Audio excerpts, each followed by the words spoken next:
নমস্কাৰ, মই আজি আকৌ আপোনালোকলৈ নতুন ৰেচিপি এটা লৈ আহিছোঁ। এইখিনি পুঁই শাক হয় আৰু আপোনালোকে জনাবচোন কমেণ্টত কি শাক হয় আৰু পুঁই শাকে আৰু মাছে বনাওঁ হওক। এইখিনি পুঁই শাকখিনি মই ধুনীয়াকৈ কাটি বাছি ধুই মেলি ল'লোঁ আৰু লেতেৰা চেতেৰা থাকিব পাৰে পোক চোক।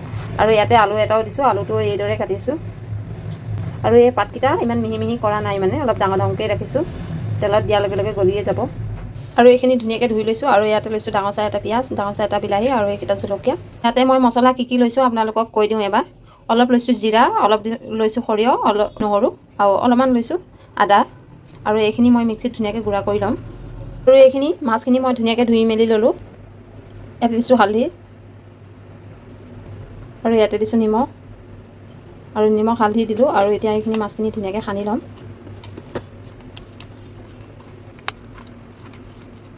এইখিনি নিমখ হালধি সানি ল'লোঁ, মাছখিনি হৈ গ'ল।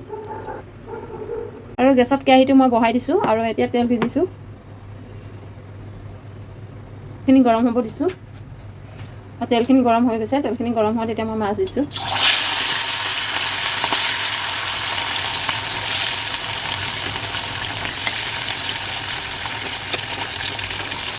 আৰু মাছখিনি মই এতিয়া ধুনীয়াকৈ লুটিয়াই দিম।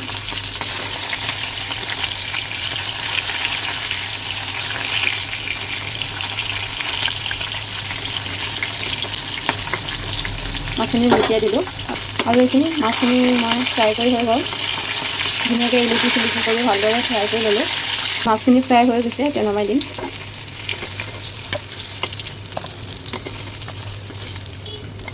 আৰু এইখিনি মাছ ভজা তেল, আৰু মাছ ভজা তেলতে দিলোঁ মই এতিয়া জলকীয়া,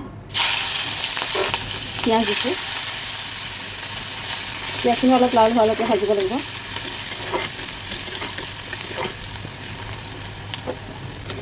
আৰু এয়া পিঁয়াজখিনি ধুনীয়াকৈ লাল হৈ গৈছে। আৰু এতিয়া দিছোঁ মই শাকখিনি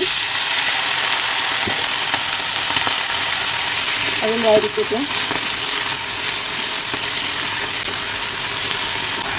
বিলাহী এটা কাটি ৰাখিছিলোঁ, এই বিলাহীটো ইয়াতে দি দিছোঁ। এতিয়া লৰাই দিছোঁ। ইয়াতে দিছোঁ হালধি। হালধিটো আপোনালোকে জোখত দিব। আৰু নিমখটো আপোনালোকে যি পৰিমাণত খায় এই পৰিমাণত লৈ ল'লে হ'ল।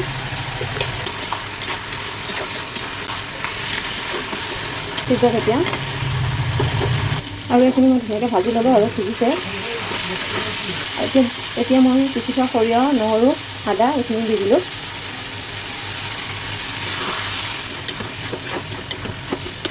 এতিয়া মছলাখিনি দিয়াৰ পিছত ভালদৰে ভাজিব লাগিব। মছলা কেঁচা গোন্ধ থাকিলে ভাল নালাগিব। একদম ধুনীয়াকৈ ভাজিব লাগিব, কেঁচা গোন্ধটো গুচি যায়।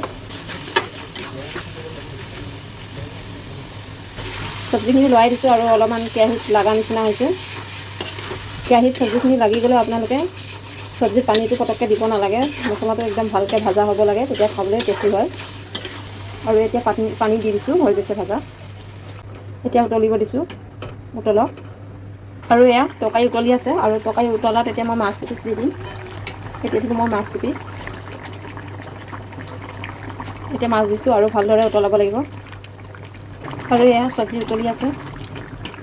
আপোনালোকে এইদৰে বনাই খাব, কিন্তু দেই বহুত টেষ্টি। পুঁই শাকে আৰু মাছে এইদৰে ৰান্ধি খাব। আৰু মই ইয়াতে শুকান জলকীয়াটো ব্যৱহাৰ কৰা নাই, সেইকাৰণে চব্জিটো অলপ বগা নিচিনা দেখা পাইছে।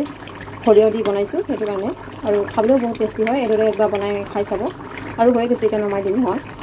এয়া পুঁই শাকে মাছে ৰান্ধিলোঁ। আৰু আপোনালোকে এইদৰে ৰেচিপিটো বনাই খাবচোন। আৰু যদি ভিডিঅ'টো ভাল লাগে লাইক, কমেণ্ট, শ্বেয়াৰ, ফ'ল' কৰি দিব। আজিলৈ ইমানতে সামৰিলোঁ। পুনৰ নেক্সট ভিডিঅ'ত লগ পাম। ভিডিঅ'টো চাই থকাৰ কাৰণে বহুত বহুত ধন্যবাদ। Bye bye.